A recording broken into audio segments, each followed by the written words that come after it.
의장과 선배 동료 의원 여러분, 국무총리와 국무위원 여러분, 안녕하십니까? 국민의당 국회의원 안철수입니다. 헌법재판소가 대통령에 대한 탄핵 심판을 진행하고 있는 국가적 위기 상황에서 교섭단체 대표연설이라는 소중한 기회를 주신 우리 당 박지원 대표님, 주승용 원내대표님과 소속 의원 여러분께 깊은 감사를 드립니다. 두 청년의 이야기로 시작하겠습니다. 서울시에 사는 23살 김채영 씨는 대학교 3학년입니다. 아버지는 40대 후반에 다니던 은행에서 명예퇴직한 뒤에 통닭집을 차렸습니다. 하지만 열심히 하면 자식 대학 보내고 노후 준비도 할 수 있을 것이라는 희망은 곧 깨졌습니다. 은행 이자와 비용을 제하고 나면 한 달에 손에 쥘 수 있는 돈은 200만 원이 되지 않습니다. 아이 학비는 고사하고 생활을 유지하기도 빠듯한 수준입니다. 아버지를 돕던 어머니는 이제 식당 일을 나갑니다. 한 달에 80만 원 정도 법니다. 은행 부지점장으로 중산층이라는 자부심을 가지고 살아왔던 가족입니다. 하지만 순식간에 하루하루의 생계를 걱정하는 신세가 됐습니다. 채영 씨도 3학기째 휴학 중입니다. 낮에는 학비 마련하느라 알바하고 밤에는 새벽 1시까지 가게 일을 돕습니다. 설상가상으로 최근에는 AI 때문에 매출이 40% 이상 줄어들어 빚이 계속 늘고 있습니다. 온 가족이 일을 하는데도 채영 씨 가족은 곧 집을 팔고 서울을 떠나야 합니다. 은행 이자를 감당하며 생활을 계속하기 어렵기 때문입니다. 여기 다른 22살의 청년이 있습니다. 어린 나이부터 반칙과 특권을 누렸습니다. 이 아이에게 공정한 규칙을 적용하려고 했던 사람들은 권력의 박해를 받았습니다. 심지어 가장 공정해야 할 교육계마저 부정입학과 성적 조작이라는 불법을 저질렀습니다. 대학 총장부터 학장, 교수까지 줄줄이 부정에 연루됐습니다. 대통령, 청와대, 고위 관료뿐만 아니라 재벌까지 사익을 위해서 총동원됐습니다. 최순실의 딸 정유라 씨의 얘기입니다. 국민들은 짓밟힌 공정의 가치 앞에서 분노했습니다. 빼기, 실력을 짓밟는 사회에 분노했습니다. 비폭력 시민혁명은 국민을 영원히 속이려고 했던 부패 집단의 사슬을 백일화에 드러냈습니다. 국민의 일부를 처음부터 끝까지 속일 수는 있습니다. 또한 국민의 전체를 일시적으로 속일 수도 있습니다. 그러나 국민 전체를 끝까지 속이는 것은 불가능합니다. 국민들의 한결같은 요구는 공정한 나라를 만들라는 겁니다. 우리 사회 모든 분야에서 부패 기득권 세력이 쌓아올린 불공정의 거대한 탑을 무너뜨리고 대한민국을 함께 살아갈 수 있는 공정한 나라로 바꾸라는 겁니다. 블랙리스트 사건은 민주주의를 뿌리채 뒤흔든 매우 중대한 사건입니다. 인간의 존엄을 짓밟고 헌법 가치를 파괴했습니다. 자유의 소중함을 새삼 일깨웠습니다. 민주주의는 생각이 다른 사람들과 함께 살아가는 것입니다. 누구나 불이익에 대한 우려 없이 자신의 생각을 말할 수 있다면 그 사회는 자유사회입니다. 그렇지만 두려움 때문에 그렇게 하지 못하는 사회라면 그 사회는 공포사회입니다. 우리 모두는 자유를 위협하는 권력에 맞서 싸울 의무를 가지고 있습니다. 공정과 자유의 가치를 지속 가능하게 하는 것이 책임입니다. 책임지지 않는 정치는 부패합니다. 책임지지 않는 정치는 만악의 근원입니다. 이 엄청난 국가범죄에도 불구하고 제대로 반성하거나 책임지는 사람이 없습니다. 나라가 이 지경이 됐는데도 대통령은 물론이며 단 한 명의 강요도 책임지는 사람이 없습니다. 이익은 사유화하고 손실은 사회화하는 나라를 더 이상 이대로 방치할 수 없습니다. 어려울 때일수록 기본으로 돌아가야 합니다.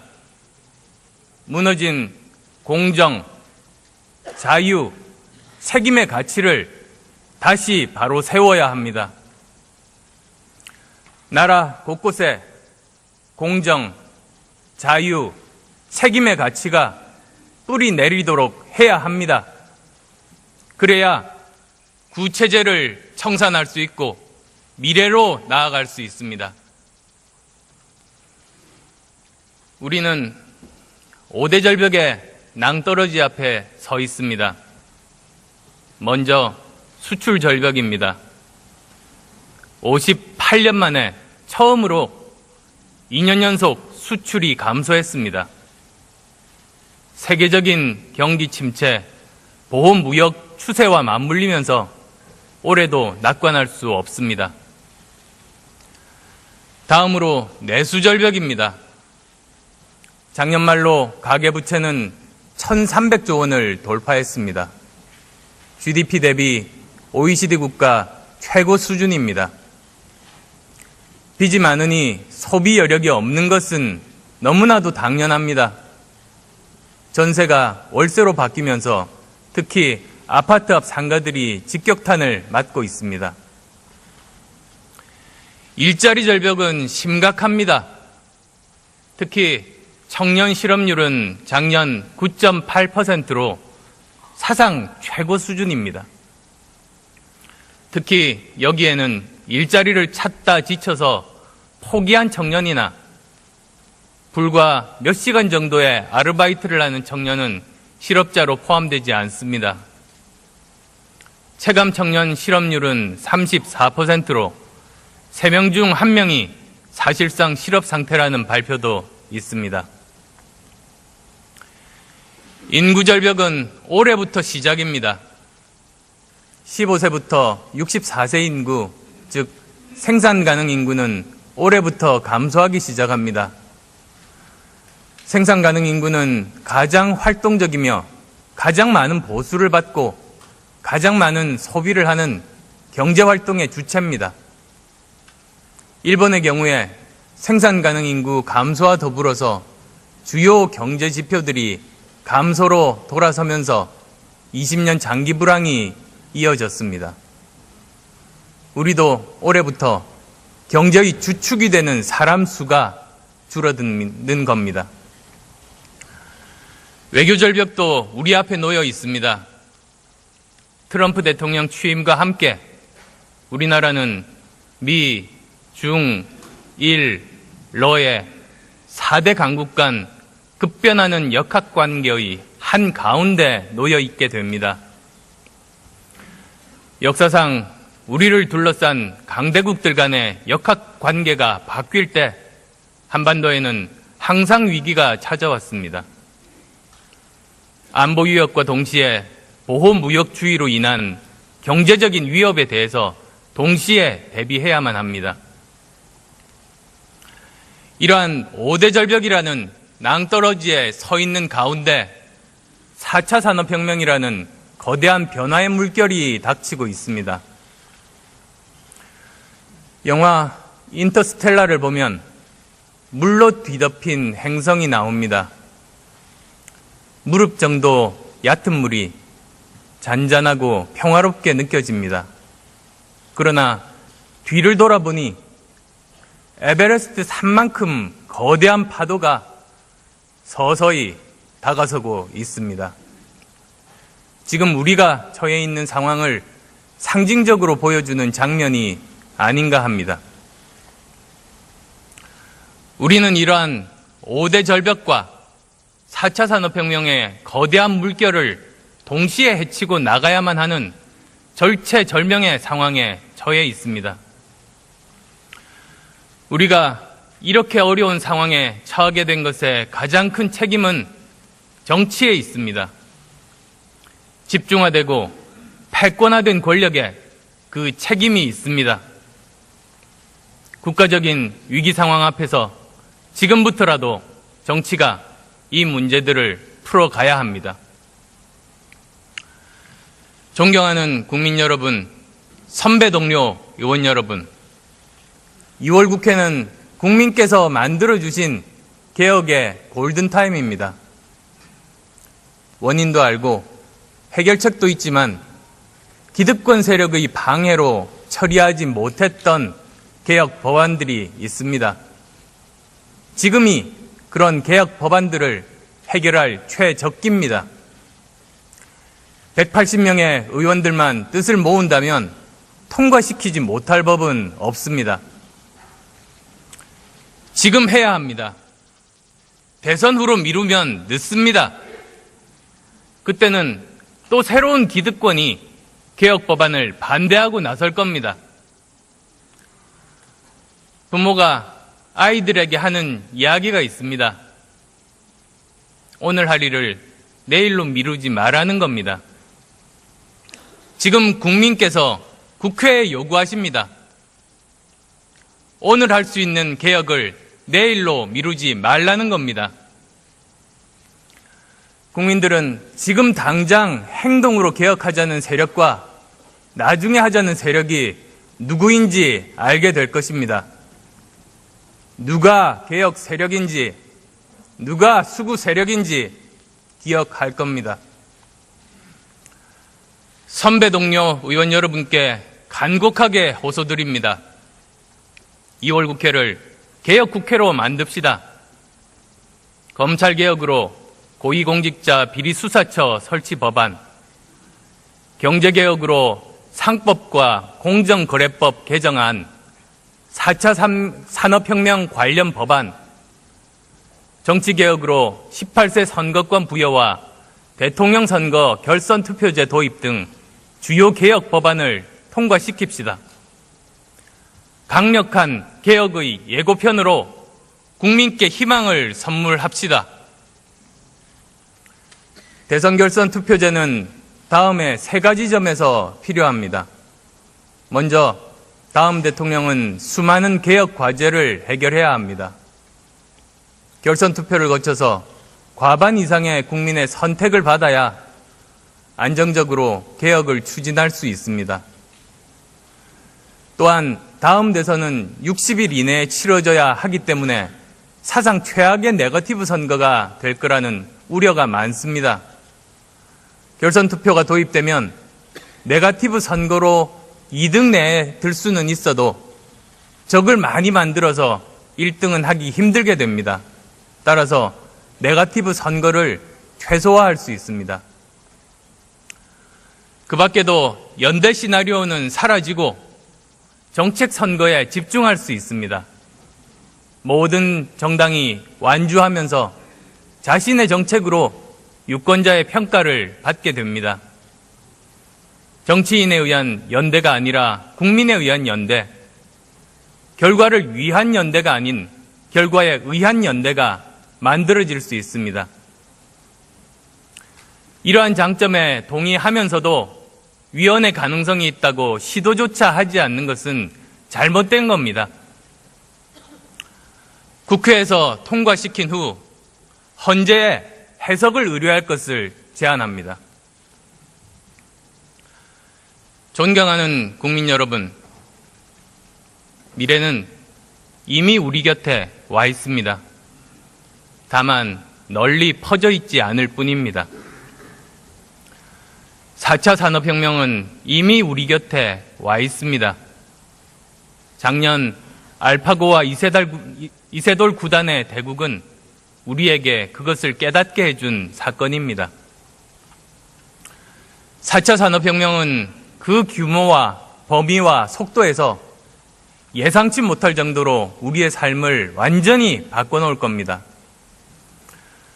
4차 산업혁명은 1, 2, 3차 산업혁명과 근본적으로 다릅니다. 첫째, 1, 2, 3차는 한 분야의 기술로 인한 혁명이지만 4차 산업혁명은 여러 첨단 기술의 융합혁명입니다. 1차 증기기관, 2차 전기, 그리고 3차 IT 기술처럼 한 분야의 기술 발전으로 산업혁명이 일어났습니다. 그런데 4차 산업혁명은 여러 분야의 첨단 기술들이 한꺼번에 발전하고 융합하는 혁명입니다. 사물인터넷, 빅데이터, 로봇, 인공지능, 바이오 기술 등이 대표적입니다. 둘째, 분야별 경계가 사라집니다. 하드웨어와 소프트웨어의 경계가 사라지고 IT 기술과 생명공학 기술 간의 경계도 사라지고 기술과 디자인 간의 경계도 사라집니다. 회사들도 개방형 혁신을 통해서 적극적으로 협업하면서 회사들 간의 경계도 훨씬 자유롭게 됩니다. 농, 수, 축산업도 정보화와 생명공학 기술을 접목하면 식품 산업 및 미래생명 산업으로 거듭날 수 있습니다. 네덜란드의 푸드밸리는 식품 산업이 나라를 먹여 살리는 좋은 사례입니다. 셋째, 일자리가 급변합니다. 기존의 일자리들이 사라지는 동시에 여러 가지 새로운 일자리가 생기게 됩니다. 인공지능과 로봇의 발전은 제조업 일자리뿐만 아니라 고급 인력의 일자리도 줄일 겁니다. 그렇지만 동시에 지식정보 산업과 관련된 일자리들은 더욱 다양하게 늘어날 겁니다. 커다란 위협임과 동시에 양질의 인력이 많은 우리에게 새로운 기회이기도 합니다. 여기서 중요한 점은 4차 산업혁명은 민간이 주도하고 정부가 지원해야 한다는 점입니다. 정부 주도로 이루어진 박근혜 정부의 창조 경제가 새로운 창조를 하지 못했던 이유는 정부에서 지휘하다 보니 민간의 자율성을 빼앗고 새로운 시도들을 위축시켰기 때문입니다. 민간이 자율적으로 일을 할 수 있어야 새로운 시도를 해볼 수 있고 다른 나라를 앞설 수 있습니다. 정부는 4차 산업혁명에 필요한 기반을 구축하는 일을 해야 합니다. 교육혁명을 통한 인재 양성, 과학기술 혁명을 통한 기반기술 확보, 공정한 경쟁이 가능한 산업구조 개혁뿐만 아니라 다양한 지식 기반의 축적, 지식재산권 보호, 표준화 등을 지원하는 일이 바로 정부에서 해야 하는 일들입니다. 이러한 일들이야말로 4차 산업혁명 시대의 일자리 문제에 대한 근본적이고 구조적인 해결책입니다.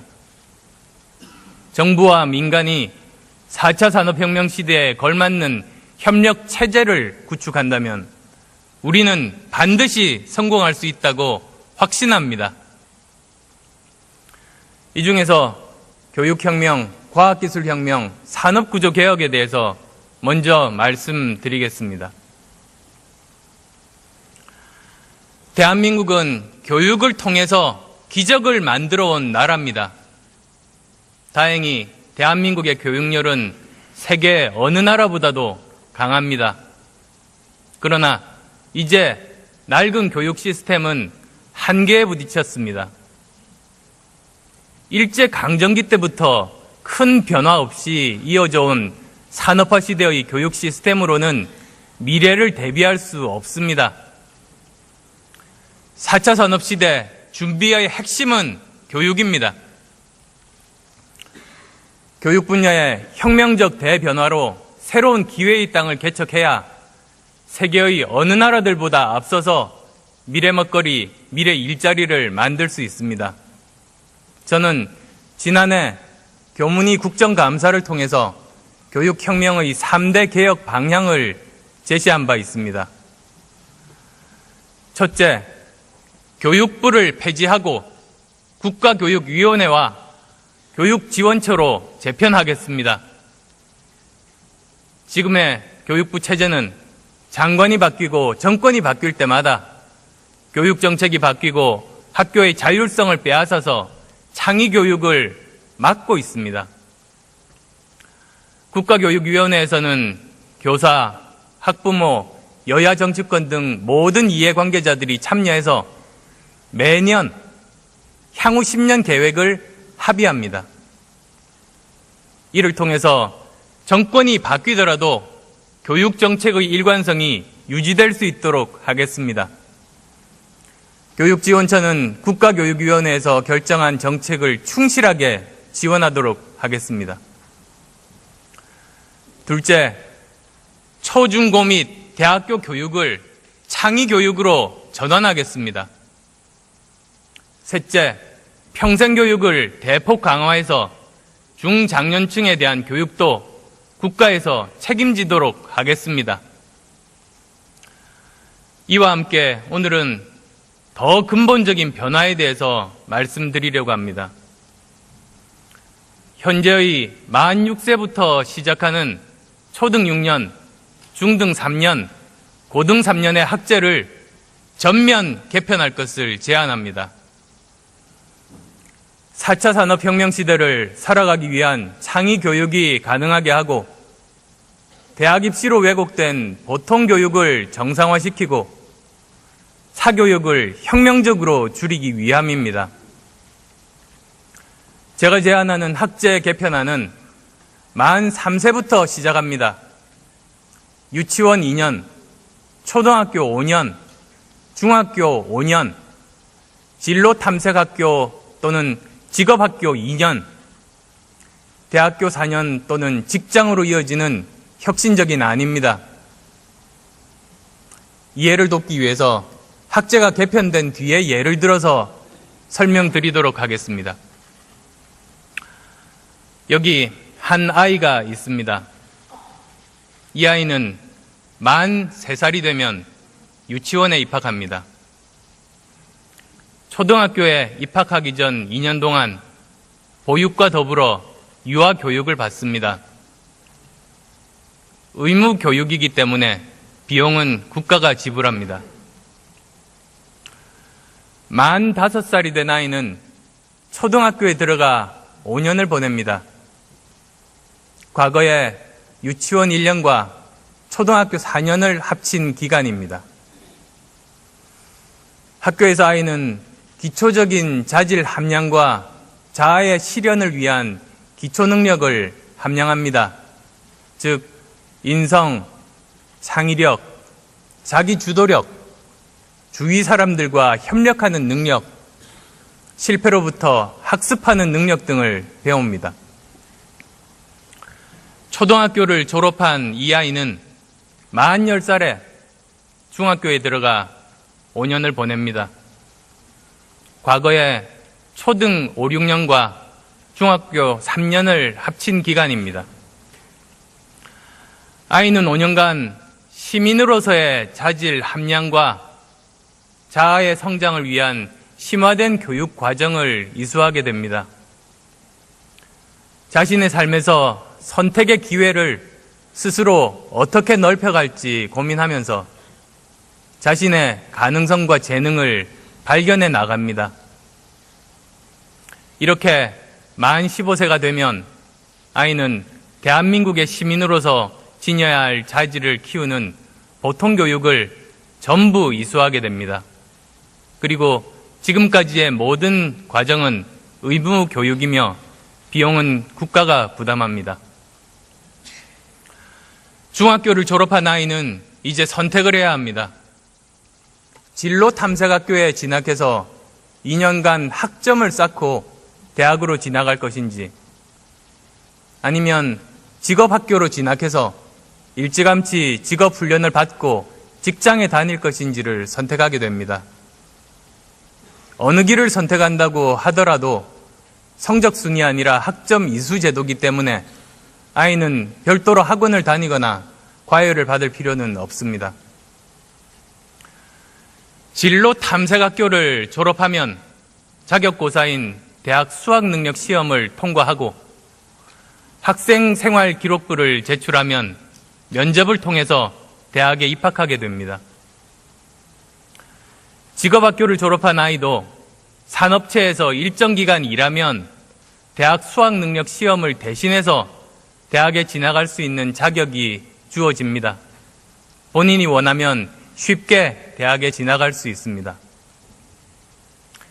대학은 아이와 비슷한 또래의 학생들뿐만 아니라 다양한 연령이 참여할 수 있는 평생학습 시스템으로 운영됩니다. 이것이 제가 제안하는 학제 개편의 모습입니다. 보통교육과 대학 교육을 분리함으로써 보통교육을 정상화하고 창의교육을 가능하게 하는 겁니다. 사교육도 획기적으로 줄일 수 있습니다. 4차 산업혁명 시대에 대비한 건국 이래 가장 강력한 교육 혁신안입니다. 그렇다고 지금 당장 모든 초중고를 동시에 바꾸자는 것은 아닙니다. 국가교육위원회를 만들고 여기서 향후 10년 계획을 합의해서 점진적으로 추진해야 합니다. 또 유치원이나 초등학교 입학생부터 적용해 나가야 합니다. 그래야 지금 학교를 다니는 아이들이 혼란을 겪지는 않을 겁니다. 너무 과격한 변화라고 생각하실 수도 있습니다만 지금 우리의 교육으로는 미래가 없습니다. 정해진 답을 잘 외우는 것만으로는 앞으로 살아남기 힘듭니다.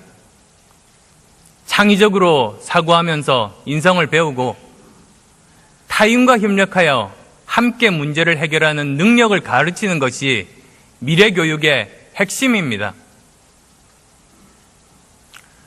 이러한 교육혁명이 성공한다면 우리는 세계 최고의 교육 국가가 될 것입니다. 과학기술 분야에도 혁명적인 변화가 필요합니다. 지금 국가연구개발 예산은 19조 원 정도입니다. 연구개발비 수준은 GDP 대비 세계 1위, 절대 액수로도 세계 6위에 이를 정도로 많습니다. 하지만 결과 실망스럽습니다. 기초연구 성과는 물론이며 응용연구 성과도 매우 부족합니다. 기초연구 결과로 SCI 논문 편수는 12위 수준입니다만 피인용 지수는 31위로 양적 성장은 했지만 질적인 성과는 정말 미흡합니다. 응용 연구의 사업화 성공률도 미국, 영국의 70%에 비하면 한참 못 미치는 20%에 불과합니다. 과학기술혁명을 주도하기 위해서는 국가연구개발 시스템에 혁신이 필요합니다. 5대 개혁 방향 하에서 혁신이 추진되어야 합니다. 첫째, 정부 조직 개편을 통해 각 부처에 흩어져 있는 연구개발 사업을 모두 모아서 한 부처에서 통합 관리하겠습니다. 4차 산업혁명이 급속도로 진전됨에 따라 각 부처별 예산이 조정될 필요가 있음에도 불구하고 부처 이기주의로 예산을 내놓지 않고 비효율적으로 낭비되는 사례가 급증하고 있습니다. 둘째, 결과에 대한 감사에서 과정에 대한 감사로 전환하겠습니다. 감사에서 결과의 성공 여부만 따지다 보니 조금이라도 실패할 가능성이 있는 새로운 시도는 아예 하지 않게 되기 때문입니다. 실패하더라도 과정에서 도덕적으로 문제가 없고 성실했다면 책임을 묻지 않도록 바뀌어야 새로운 도전에 나설 수 있습니다. 셋째, 기초연구 분야에서는 중복 과제를 허용하겠습니다. 특히 처음 시도하는 분야에는 여러 가지 다양한 접근 방법이 있을 수 있습니다. 그런데 처음부터 한 가지만 선정한다면 되지 않습니다. 중복이 되더라도 여러 방법을 지원하고 몇 년 후에 성과 평가를 통해서 가능성이 높은 쪽으로 점진적으로 모아주는 것이 결국 성공 가능성을 높일 수 있는 방안입니다. 넷째, 기초연구 분야에서는 현장의 연구자가 주도하고 정부에서는 제대로 지원할 수 있도록 바꾸겠습니다.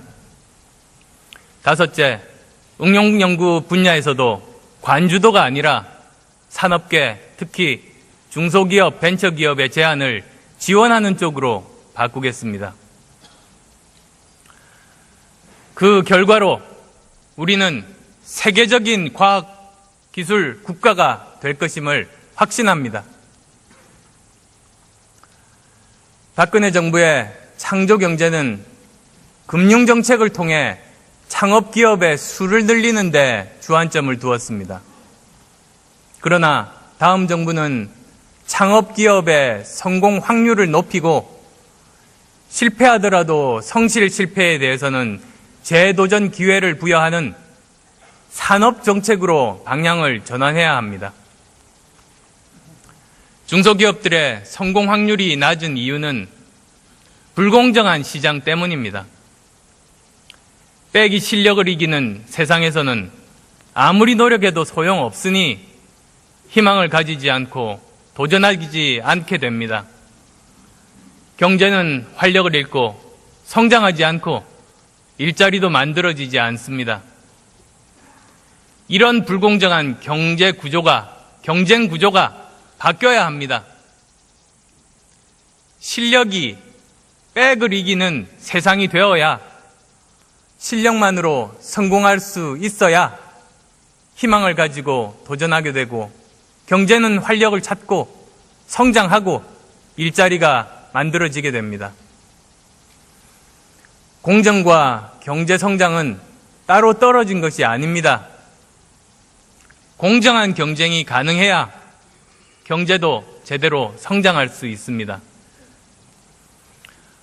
우리나라의 대기업들은 중소기업과 상생하는 생태계를 만들기보다는 착취하는 동물원을 만들어 왔습니다.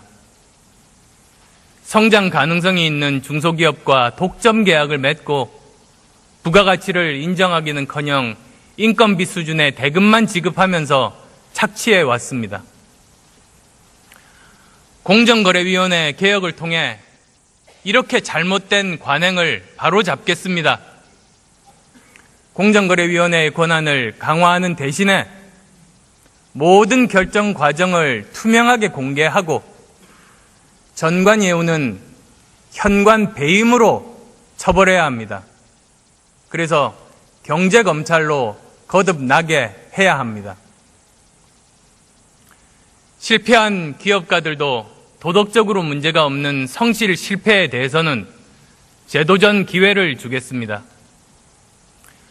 실리콘밸리는 성공의 요람이 아니라 실패의 요람이 본질입니다. 실패해도 재도전 기회를 가진 기업가는 결국 성공함으로써 처음에 한 실패보다 몇 배 더 큰 부가가치를 창출합니다. 개인의 실패 경험을 사회적인 자산으로 만드는 겁니다. 우리도 이렇게 해야 합니다. 이를 위해서 엔젤 투자자 그리고 벤처 캐피탈 활성화, 대표이사 연대보증 폐지 등을 추진하겠습니다. 이러한 노력들이 결실을 맺으면 우리는 사회 곳곳에서 활력이 넘치는 창업국가로 다시 우뚝 설 수 있습니다. 한반도와 동북아 정세는 미국, 중국, 일본, 러시아 등 4대 강국의 자국 우선주의가 격돌하면서 불확실성이 커지고 있습니다.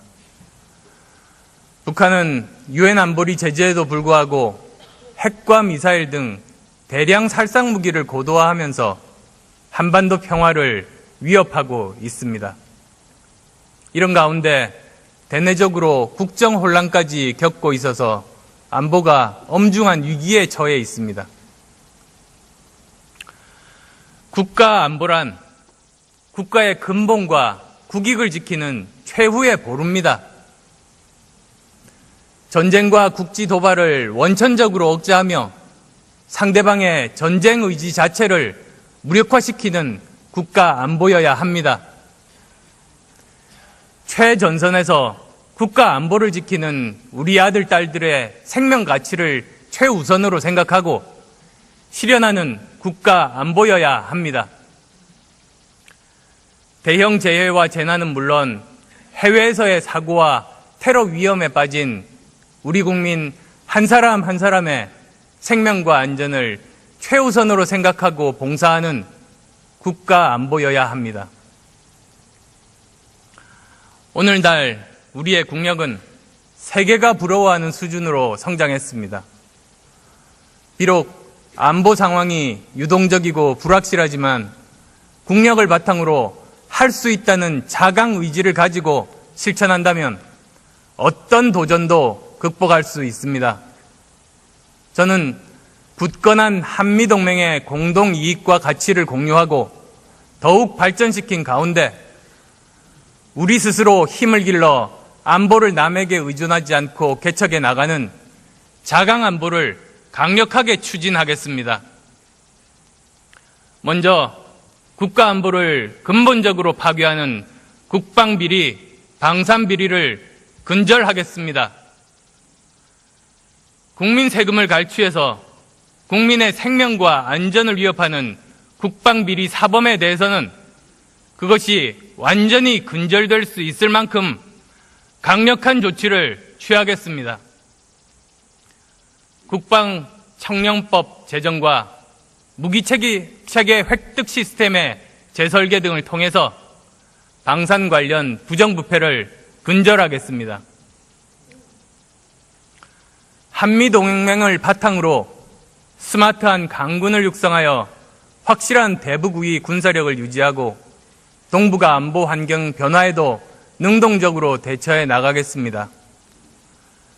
해공군 전력을 확대하는 방향으로 군 구조를 개편하고 특히 킬체인과 KAMD 등을 조기 전력화하겠습니다.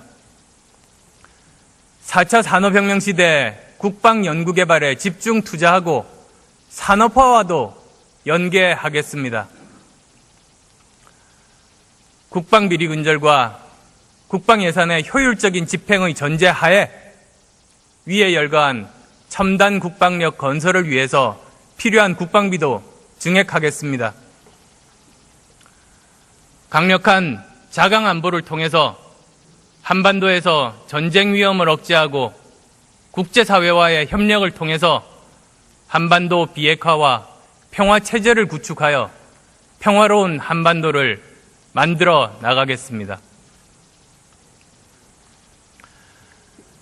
존경하는 국민 여러분, 선배 동료 의원 여러분, 대한민국 국민은 변화를 원하고 있습니다. 지금 우리에게는 박근혜 정부 퇴진, 정권 교체, 부패 구체제 청산이라는 과제가 놓여 있습니다. 여기에 4차 산업혁명의 거대한 파도가 몰려오고 있습니다. 과거 청산과 미래 대비에 두 가지가 임무로 우리에게 주어져 있습니다. 이제 변화는 선택의 문제가 아니라 생존을 위한 필수가 되었습니다. 이 변화를 이끌어야 하는 것이 정치입니다. 국가적 위기를 앞에 두고 국가의 존재 이유와 국가의 역할을 다시 질문하는 것은 모두 같은 마음이실 겁니다. 국가의 역할은 그 어떤 상황에서도 국민의 생명과 안전, 재산과 인권을 보호하는 것입니다. 우리는 세월호, 메르스, 나아가 최근의 게이트에 이르기까지 국가의 존재 이유에 응당한 역할을 다하지 못했습니다. 정치인의 한 사람으로서 저부터 이 점에 대해서 깊이 반성합니다. 다시는 그런 일이 반복되지 않게 할 것임을 다짐합니다. 국가는 사회적 약자 편에 확고히 서야 합니다. 우리는 부모의 돈도 실력인 정유라의 나라가 아니라 정직하고 성실하게 노력하면 잘 살 수 있는 기회가 보장된 김채영들의 나라를 만들어야 합니다. 영화 나 다니엘 블레이크를 보면서도 많은 생각을 했습니다. 시민의 자존심, 인간의 존엄을 지키는 것이야말로 가장 중요한 국가의 덕목이라는 사실입니다. 국민의 생명과 시민의 권리, 사람의 자존심을 지켜내는 국가, 그런 정치를 해야 합니다. 모두가 위기라고 말하지만 저는 지금이야말로 담대한 도전을 시작할 때라고 말씀드리고 싶습니다. 공정, 자유, 책임의 가치를 바탕으로 미래의 길로 나갑시다. 정치권의 극단적인 대결을 넘어서 국민을 위한 협치의 길에서 우리 모두 다시 만납시다. 우리 모두의 비전인 함께 잘 사는 정의로운 대한민국, 그리고 평화로운 한반도를 기필코 만들어냅시다. 긴 시간 경청해 주셔서 감사합니다.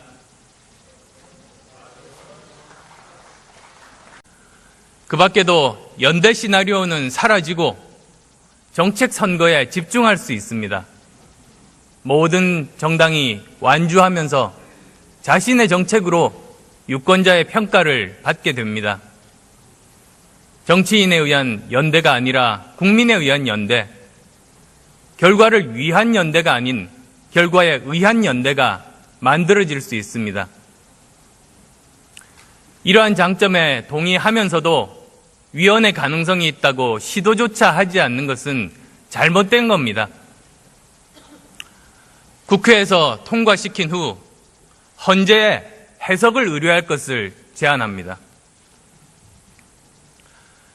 존경하는 국민 여러분, 미래는 이미 우리 곁에 와 있습니다. 다만 널리 퍼져 있지 않을 뿐입니다. 4차 산업혁명은 이미 우리 곁에 와 있습니다. 작년 알파고와 이세돌 구단의 대국은 우리에게 그것을 깨닫게 해준 사건입니다. 4차 산업혁명은 그 규모와 범위와 속도에서 예상치 못할 정도로 우리의 삶을 완전히 바꿔놓을 겁니다. 4차 산업혁명은 1, 2, 3차 산업혁명과 근본적으로 다릅니다. 첫째, 1, 2, 3차는 한 분야의 기술로 인한 혁명이지만 4차 산업혁명은 여러 첨단 기술의 융합혁명입니다. 1차 증기기관, 2차 전기, 그리고 3차 IT 기술처럼 한 분야의 기술 발전으로 산업혁명이 일어났습니다. 그런데 4차 산업혁명은 여러 분야의 첨단 기술들이 한꺼번에 발전하고 융합하는 혁명입니다. 사물인터넷, 빅데이터, 로봇, 인공지능, 바이오 기술 등이 대표적입니다. 둘째, 분야별 경계가 사라집니다. 하드웨어와 소프트웨어의 경계가 사라지고 IT 기술과 생명공학 기술 간의 경계도 사라지고 기술과 디자인 간의 경계도 사라집니다. 회사들도 개방형 혁신을 통해서 적극적으로 협업하면서 회사들 간의 경계도 훨씬 자유롭게 됩니다. 농, 수, 축산업도 정보화와 생명공학 기술을 접목하면 식품 산업 및 미래생명 산업으로 거듭날 수 있습니다. 네덜란드의 푸드밸리는 식품 산업이 나라를 먹여 살리는 좋은 사례입니다. 셋째, 일자리가 급변합니다. 기존의 일자리들이 사라지는 동시에 여러 가지 새로운 일자리가 생기게 됩니다. 인공지능과 로봇의 발전은 제조업 일자리뿐만 아니라 고급 인력의 일자리도 줄일 겁니다. 그렇지만 동시에 지식정보 산업과 관련된 일자리들은 더욱 다양하게 늘어날 겁니다. 커다란 위협임과 동시에 양질의 인력이 많은 우리에게 새로운 기회이기도 합니다. 여기서 중요한 점은 4차 산업혁명은 민간이 주도하고 정부가 지원해야 한다는 점입니다. 정부 주도로 이루어진 박근혜 정부의 창조 경제가 새로운 창조를 하지 못했던 이유는 정부에서 지휘하다 보니 민간의 자율성을 빼앗고 새로운 시도들을 위축시켰기 때문입니다. 민간이 자율적으로 일을 할 수 있어야 새로운 시도를 해볼 수 있고 다른 나라를 앞설 수 있습니다. 정부는 4차 산업혁명에 필요한 기반을 의장과 선배 동료 의원 여러분, 국무총리와 국무위원 여러분, 안녕하십니까? 국민의당 국회의원 안철수입니다. 헌법재판소가 대통령에 대한 탄핵 심판을 진행하고 있는 국가적 위기 상황에서 교섭단체 대표연설이라는 소중한 기회를 주신 우리 당 박지원 대표님, 주승용 원내대표님과 소속 의원 여러분께 깊은 감사를 드립니다. 두 청년의 이야기로 시작하겠습니다. 서울시에 사는 23살 김채영 씨는 대학교 3학년입니다. 아버지는 40대 후반에 다니던 은행에서 명예퇴직한 뒤에 통닭집을 차렸습니다. 하지만 열심히 하면 자식 대학 보내고 노후 준비도 할 수 있을 것이라는 희망은 곧 깨졌습니다. 은행 이자와 비용을 제하고 나면 한 달에 손에 쥘 수 있는 돈은 200만 원이 되지 않습니다. 아이 학비는 고사하고 생활을 유지하기도 빠듯한 수준입니다. 아버지를 돕던 어머니는 이제 식당 일을 나갑니다. 한 달에 80만 원 정도 법니다. 은행 부지점장으로 중산층이라는 자부심을 가지고 살아왔던 가족입니다. 하지만 순식간에 하루하루의 생계를 걱정하는 신세가 됐습니다. 채영 씨도 3학기째 휴학 중입니다. 낮에는 학비 마련하느라 알바하고 밤에는 새벽 1시까지 가게 일을 돕습니다. 설상가상으로 최근에는 AI 때문에 매출이 40% 이상 줄어들어 빚이 계속 늘고 있습니다. 온 가족이 일을 하는데도 최영 씨 가족은 곧 집을 팔고 서울을 떠나야 합니다. 은행 이자를 감당하며 생활을 계속하기 어렵기 때문입니다. 여기 다른 22살의 청년이 있습니다. 어린 나이부터 반칙과 특권을 누렸습니다. 이 아이에게 공정한 규칙을 적용하려고 했던 사람들은 권력의 박해를 받았습니다. 심지어 가장 공정해야 할 교육계마저 부정입학과 성적 조작이라는 불법을 저질렀습니다. 대학 총장부터 학장, 교수까지 줄줄이 부정에 연루됐습니다. 대통령, 청와대, 고위 관료뿐만 아니라 재벌까지 사익을 위해서 총동원됐습니다. 최순실의 딸 정유라 씨의 얘기입니다. 국민들은 짓밟힌 공정의 가치 앞에서 분노했습니다. 빼기, 실력을 짓밟는 사회에 분노했습니다. 비폭력 시민혁명은 국민을 영원히 속이려고 했던 부패 집단의 사슬을 백일화에 드러냈습니다. 국민의 일부를 처음부터 끝까지 속일 수는 있습니다. 또한 국민의 전체를 일시적으로 속일 수도 있습니다. 그러나 국민 전체를 끝까지 속이는 것은 불가능합니다. 국민들의 한결같은 요구는 공정한 나라를 만들라는 겁니다. 우리 사회 모든 분야에서 부패 기득권 세력이 쌓아올린 불공정의 거대한 탑을 무너뜨리고 대한민국을 함께 살아갈 수 있는 공정한 나라로 바꾸라는 겁니다. 블랙리스트 사건은 민주주의를 뿌리채 뒤흔든 매우 중대한 사건입니다. 인간의 존엄을 짓밟고 헌법 가치를 파괴했습니다. 자유의 소중함을 새삼 일깨웠습니다. 민주주의는 생각이 다른 사람들과 함께 살아가는 것입니다. 누구나 불이익에 대한 우려 없이 자신의 생각을 말할 수 있다면 그 사회는 자유사회입니다. 그렇지만 두려움 때문에 그렇게 하지 못하는 사회라면 그 사회는 공포사회입니다. 우리 모두는 자유를 위협하는 권력에 맞서 싸울 의무를 가지고 있습니다. 공정과 자유의 가치를 지속 가능하게 하는 것이 책임입니다. 책임지지 않는 정치는 부패합니다. 책임지지 않는 정치는 만악의 근원입니다. 이 엄청난 국가범죄에도 불구하고 제대로 반성하거나 책임지는 사람이 없습니다.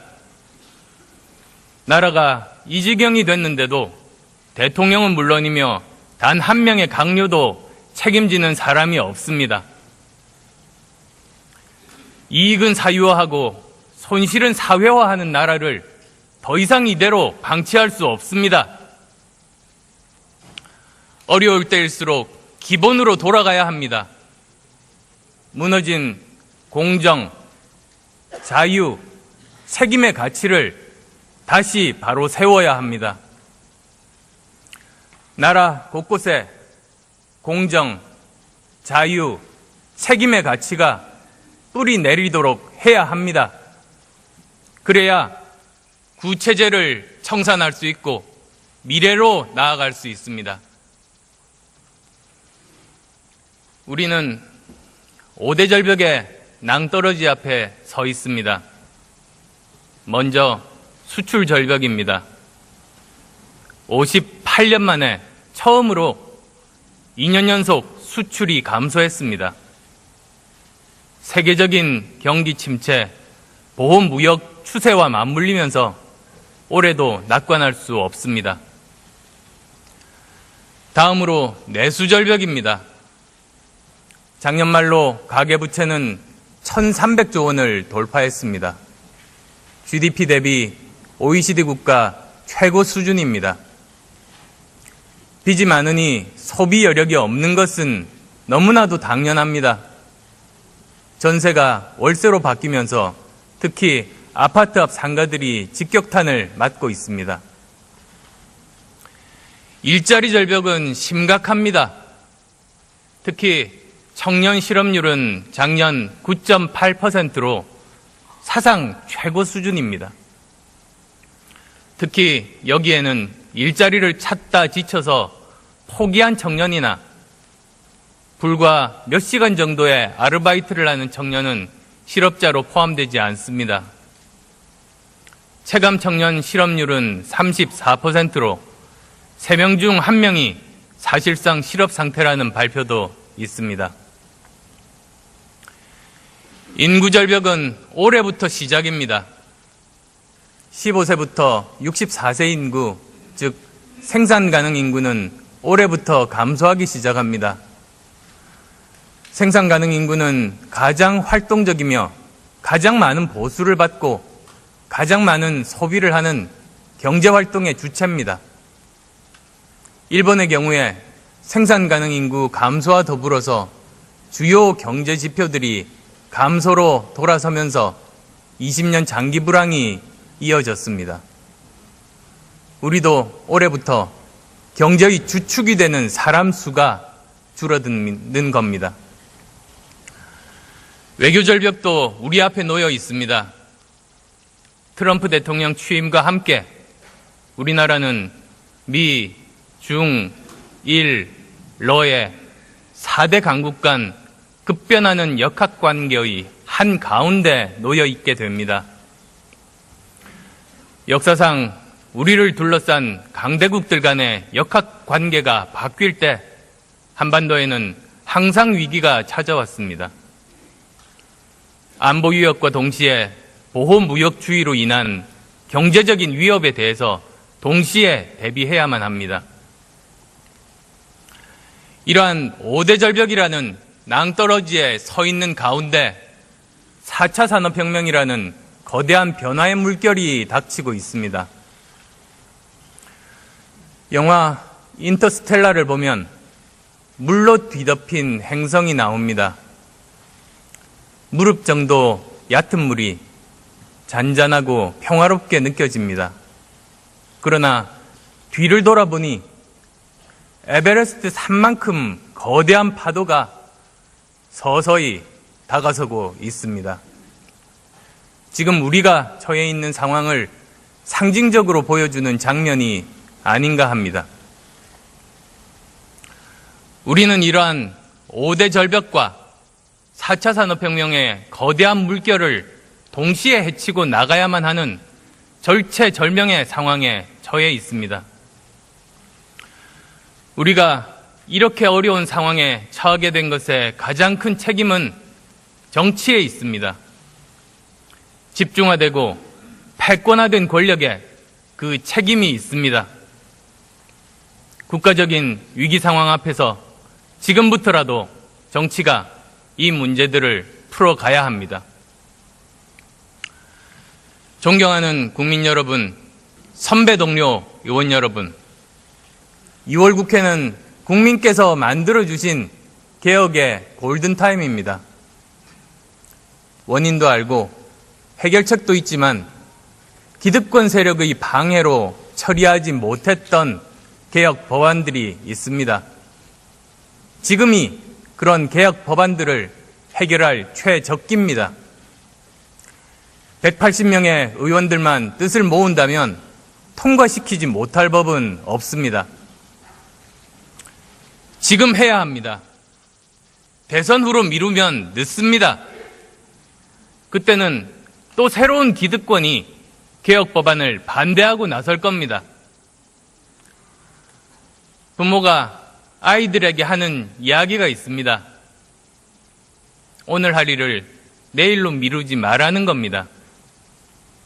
지금 국민께서 국회에 요구하십니다. 오늘 할 수 있는 개혁을 내일로 미루지 말라는 겁니다. 국민들은 지금 당장 행동으로 개혁하자는 세력과 나중에 하자는 세력이 누구인지 알게 될 것입니다. 누가 개혁 세력인지, 누가 수구 세력인지 기억할 겁니다. 선배 동료 의원 여러분께 간곡하게 호소드립니다. 2월 국회를 개혁국회로 만듭시다. 검찰개혁으로 고위공직자 비리수사처 설치 법안, 경제개혁으로 상법과 공정거래법 개정안, 4차 산업혁명 관련 법안, 정치개혁으로 18세 선거권 부여와 대통령 선거 결선 투표제 도입 등 주요 개혁 법안을 통과시킵시다. 강력한 개혁의 예고편으로 국민께 희망을 선물합시다. 대선 결선 투표제는 다음에 3가지 점에서 필요합니다. 먼저 다음 대통령은 수많은 개혁 과제를 해결해야 합니다. 결선 투표를 거쳐서 과반 이상의 국민의 선택을 받아야 안정적으로 개혁을 추진할 수 있습니다. 또한 다음 대선은 60일 이내에 치러져야 하기 때문에 사상 최악의 네거티브 선거가 될 거라는 우려가 많습니다. 결선 투표가 도입되면 네거티브 선거로 2등 내에 들 수는 있어도 적을 많이 만들어서 1등은 하기 힘들게 됩니다. 따라서 네거티브 선거를 최소화할 수 있습니다. 구축하는 일을 해야 합니다. 교육혁명을 통한 인재 양성, 과학기술 혁명을 통한 기반기술 확보, 공정한 경쟁이 가능한 산업구조 개혁뿐만 아니라 다양한 지식 기반의 축적, 지식재산권 보호, 표준화 등을 지원하는 일이 바로 정부에서 해야 하는 일들입니다. 이러한 일들이야말로 4차 산업혁명 시대의 일자리 문제에 대한 근본적이고 구조적인 해결책입니다. 정부와 민간이 4차 산업혁명 시대에 걸맞는 협력 체제를 구축한다면 우리는 반드시 성공할 수 있다고 확신합니다. 이 중에서 교육혁명, 과학기술혁명, 산업구조 개혁에 대해서 먼저 말씀드리겠습니다. 대한민국은 교육을 통해서 기적을 만들어 온 나라입니다. 다행히 대한민국의 교육열은 세계 어느 나라보다도 강합니다. 그러나 이제 낡은 교육 시스템은 한계에 부딪혔습니다. 일제강점기 때부터 큰 변화 없이 이어져 온 산업화 시대의 교육 시스템으로는 미래를 대비할 수 없습니다. 4차 산업시대 준비의 핵심은 교육입니다. 교육 분야의 혁명적 대변화로 새로운 기회의 땅을 개척해야 세계의 어느 나라들보다 앞서서 미래 먹거리, 미래 일자리를 만들 수 있습니다. 저는 지난해 교문위 국정감사를 통해서 교육혁명의 3대 개혁 방향을 제시한 바 있습니다. 첫째, 교육부를 폐지하고 국가교육위원회와 교육지원처로 재편하겠습니다. 지금의 교육부 체제는 장관이 바뀌고 정권이 바뀔 때마다 교육정책이 바뀌고 학교의 자율성을 빼앗아서 창의교육을 막고 있습니다. 국가교육위원회에서는 교사, 학부모, 여야 정치권 등 모든 이해관계자들이 참여해서 매년 향후 10년 계획을 합의합니다. 이를 통해서 정권이 바뀌더라도 교육정책의 일관성이 유지될 수 있도록 하겠습니다. 교육지원처는 국가교육위원회에서 결정한 정책을 충실하게 지원하도록 하겠습니다. 둘째, 초중고 및 대학교 교육을 창의교육으로 전환하겠습니다. 셋째, 평생교육을 대폭 강화해서 중장년층에 대한 교육도 국가에서 책임지도록 하겠습니다. 이와 함께 오늘은 더 근본적인 변화에 대해서 말씀드리려고 합니다. 현재의 만 6세부터 시작하는 초등 6년, 중등 3년, 고등 3년의 학제를 전면 개편할 것을 제안합니다. 4차 산업혁명 시대를 살아가기 위한 창의 교육이 가능하게 하고 대학 입시로 왜곡된 보통 교육을 정상화시키고 사교육을 혁명적으로 줄이기 위함입니다. 제가 제안하는 학제 개편안은 만 3세부터 시작합니다. 유치원 2년, 초등학교 5년, 중학교 5년, 진로 탐색학교 또는 직업학교 2년, 대학교 4년 또는 직장으로 이어지는 혁신적인 안입니다. 이해를 돕기 위해서 학제가 개편된 뒤에 예를 들어서 설명드리도록 하겠습니다. 여기 한 아이가 있습니다. 이 아이는 만 3살이 되면 유치원에 입학합니다. 초등학교에 입학하기 전 2년 동안